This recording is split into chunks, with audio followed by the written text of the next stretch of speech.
tutti, la riflessione oggi è sul famoso è colpa del patriarcato.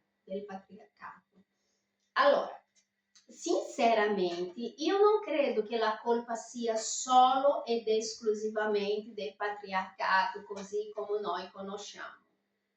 Perché mi spiegate una cosa, chi cresce gli uomini? Sono gli uomini? Sono i padri? No. Adesso che stiamo avendo di un modo molto leggero e sottile il quarto potere, anche perché vuole valorizzare nuovamente la figura del maschio, non tanto del padre. La scusa di valorizzare la storia del padre, la pubblicità che iniziamo a trovare molto più spesso riguardante la figura del padre. Non riguarda al padre, riguarda al maschio, ok? E usano il subterfugio del padre. Comunque adesso inizia ad avere nuovamente quelle pubblicità che cercano di valorizzare la figura del padre. Nei paesi nordici è già una cosa consolidata e stanno cercando di estendere al resto dell'Europa la cultura della partecipazione del padre nella crescita dei bambini. Però in generale rimane ancora nelle mani delle madri. Allora, come volete che cresca un maschio, ok, che sappia rispettare la femmina come essere umano, come essere come lui, ma con una fisiologia diversa, perché appunto un maschio e una femmina dovrebbero essere un incastro perfetto del puzzle per formare un unico pezzo. Infatti è biblico. Lascerete il padre e la madre, vi unirete insieme, diventerete una unica solo carne, perché dal principio eravate una solo carne. È logica, ok? Quindi il corpo del maschio e della femmina è stato fatto appunto in una condizione dove fosse possibile l'accoppiamento, l'incastro, di forma che diventerebbero una unica carne, ok? Poi il discorso della unica carne può essere interpretato di tanti modi, tornare a unicità, oppure nella figura del figlio, degli esseri formati che appartenendo, perché il maschilismo, la ignoranza porta a pensare che il figlio è del padre, ma in verità, sì, a meno che sia fatto, lasciami stare altri aspetti della genetica, naturalmente tutti noi siamo metà nostro padre, metà nostra madre, 50-50. La genetica è paritaria, ok? Quindi, però come potete aspettare che cresca, che ci sia una generazione di uomini che possono rispettare le donne come esseri pensanti, come esseri come lui? Cambia solo che ha una fisiologia diversa di lui, e avendo una fisiologia diversa di lui ha anche delle qualità e difetti diversi, ma è lì anche chi sta un discorso di lavorare per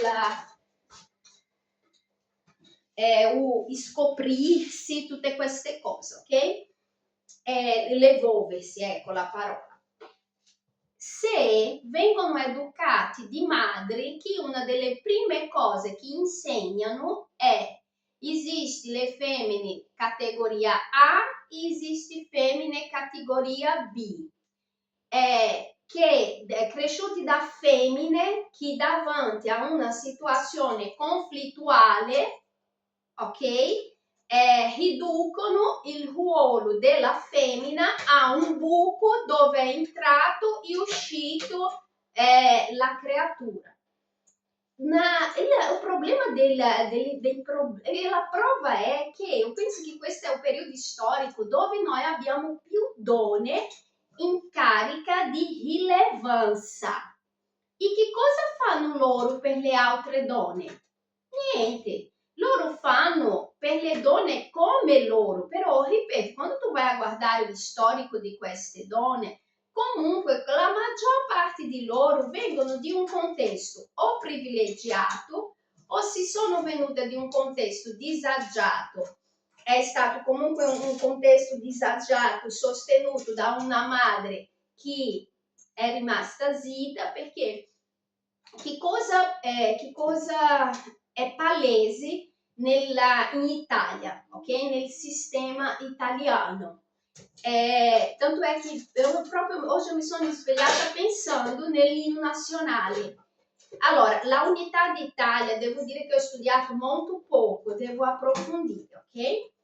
Questa parte della unità dell'Italia. Quindi non so se la frase che ritroviamo nell'inno della Italia rimanda a questo. Questa è un'interpretazione tutta mia, ok? Quando dice schiava di Roma, un Dio a creò, ok?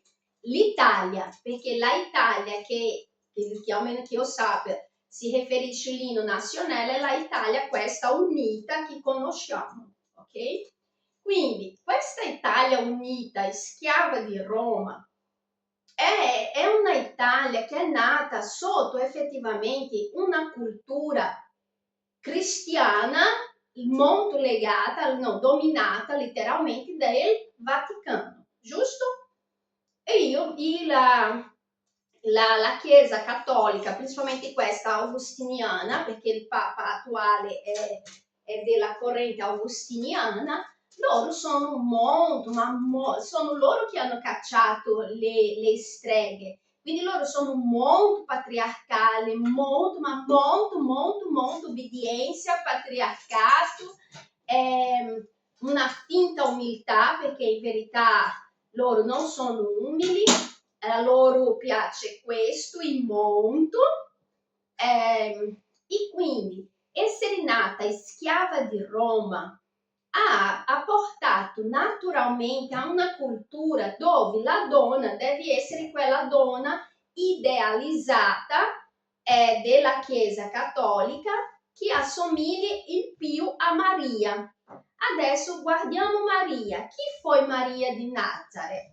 Oltre ad essere stata la mamma di Gesù per un volere divino in terra, lei come donna, chi è stata Maria di Nazareth? Allora, Maria di Nazareth è stata una donna che ha vinto per il silenzio. Quando tu ti approfondisci un po' negli studi della persona di Maria, ok?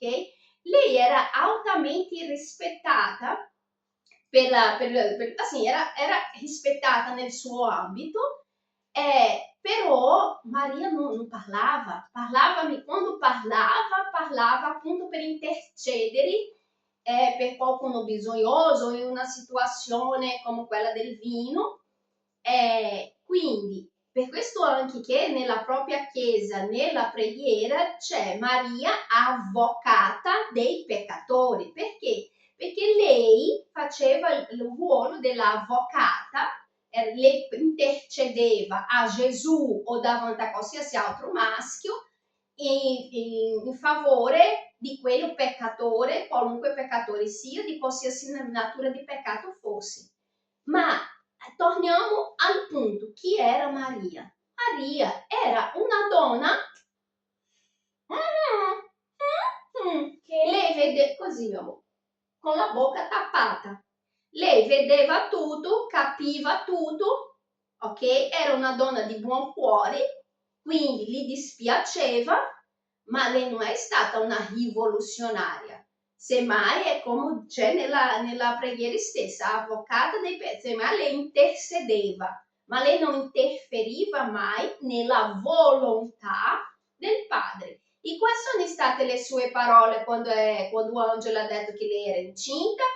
Ecco qua la schiava del Signore. Siamo sempre lì, schiava di Roma, schiava del Signore. Allora, se volete cambiare la società, le femministe di oggi, lasciate perdere, perché guardi, anche io quando ero bambina non potevo anche definirmi femminista. Adesso non sono femminista, no, ho proprio vergogna di essere femmina da tutte le parti, in qualsiasi direzione, ok?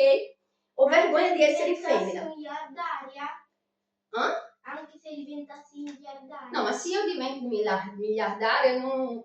l'unica cosa che mi fa se io divento miliardaria è che finalmente io posso vivere nell'Olimpo, cioè lontano di tutta questa furdunzaggine, mio amore. Io vorrei diventare miliardaria per vivere nell'Olimpo e ogni tanto scendevo per vedere come va i comuni mortali.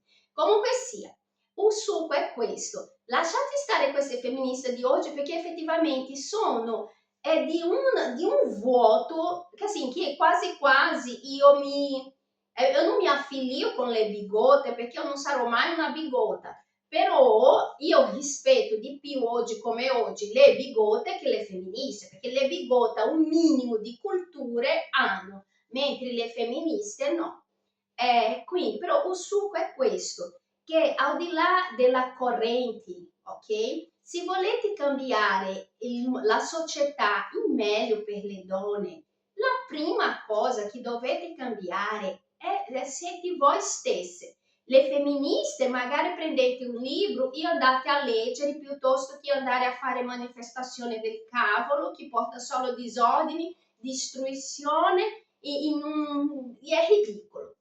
Le bigote andate un po' a leggere anche voi, provate a uscire di questo ruolo di schiavitù, ok? Assim, quello che io penso è uscite di questo ruolo di schiava, non siete schiava.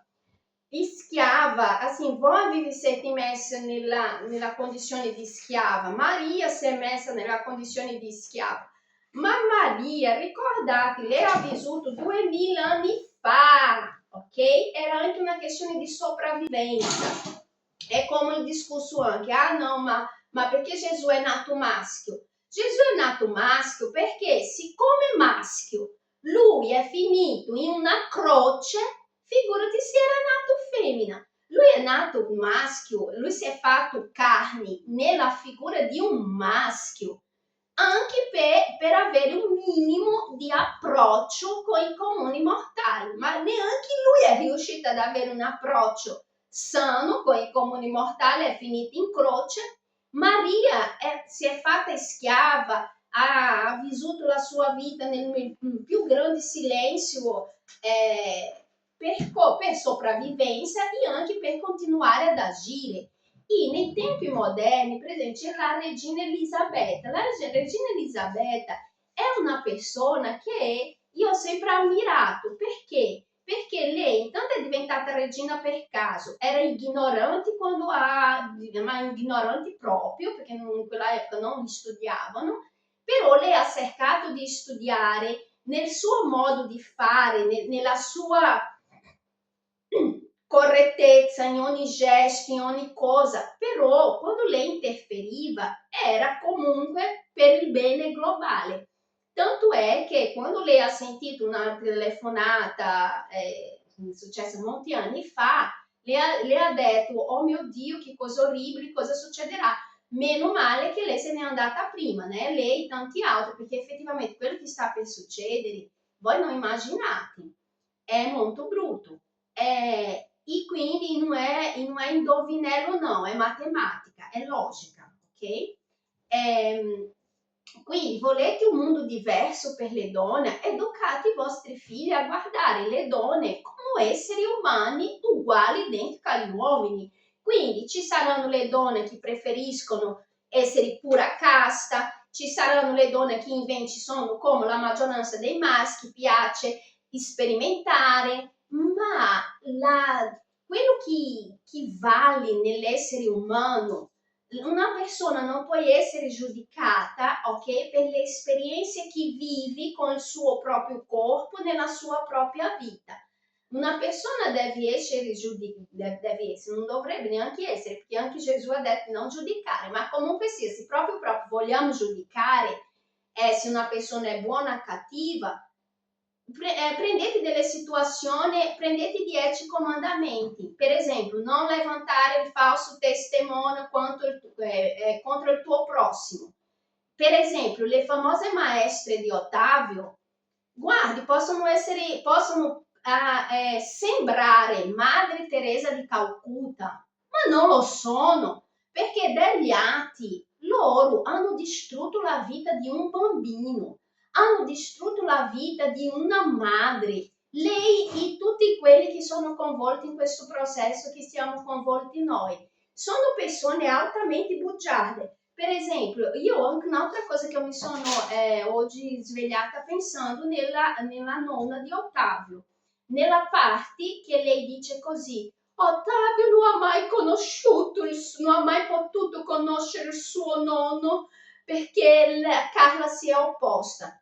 Ma se quando il suo nipote, il suo cugino è nato, che dovevano fare il battesimo, ci hanno invitato, però era un periodo che Simoni effettivamente stavamo vivendo in tre con 1.300 euro, immaginate che noi eravamo nell'Apsi per andare in un battesimo in Sicilia, però come c'era lei a casa nostra quando l'invito è arrivato, io ho detto così: io vorrei tanto andare, però io non ho neanche vestiti, mi ricordo come oggi, io non ho neanche vestito come oggi, come adesso in questa situazione. Se tu mi inviti a un evento che bisogna essere ben vestito, io non ho i vestiti, non ho la scarpa, non ho. Aí ho detto, non so, perché io siamo assim, io per esempio neanche i vestiti per andare a un battesimo ho, anche perché nella mia famiglia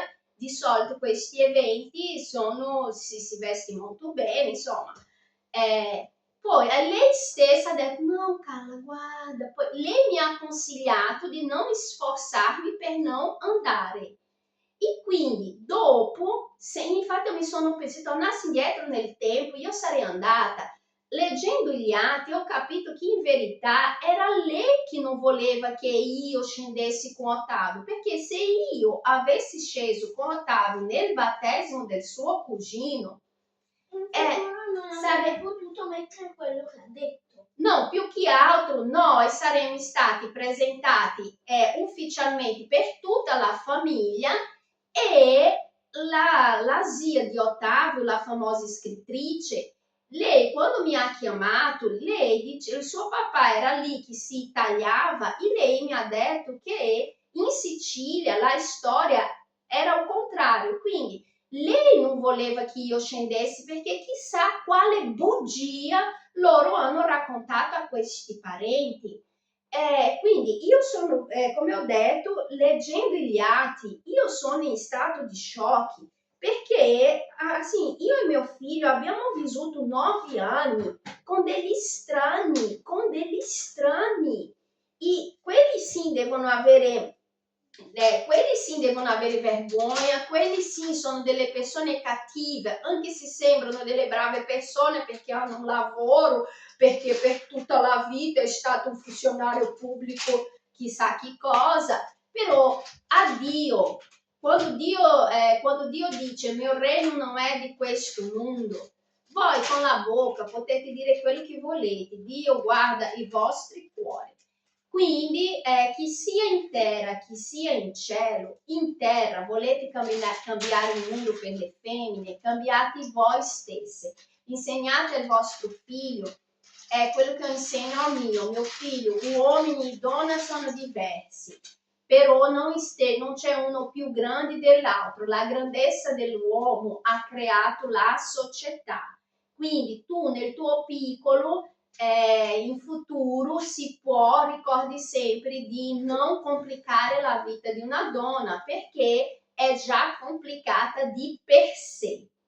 Quindi difficilmente il mio figlio sarà come il suo padre, anche perché lui sta sentendo nella pelle le conseguenze di avere un padre come lui, ma più che altro io sono fiduciosa che il mio figlio non ferirà di più in una femmina, ma la cosa peggiore rimane che quando tu trovi degli uomini che non ti possono aiutare, ma neanche ti fanno più male, tu ti trovi un esercito di femmine che sono peggio di maschi con una cattiveria nel cuore, una che è difficile andare avanti così.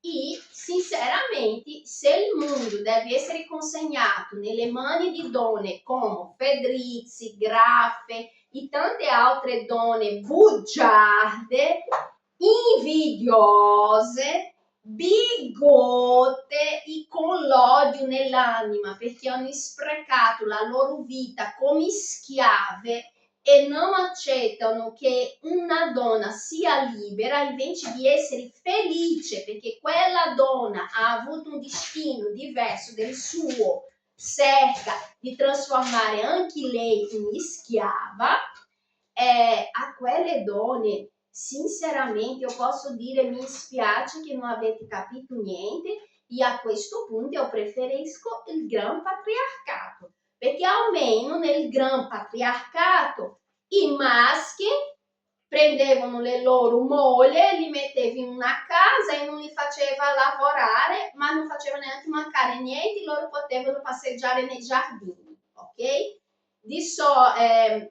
Non c'era il discorso di mandare la femmina a lavorare per guadagnare di meno e dover dividere pure il 50% dei debiti.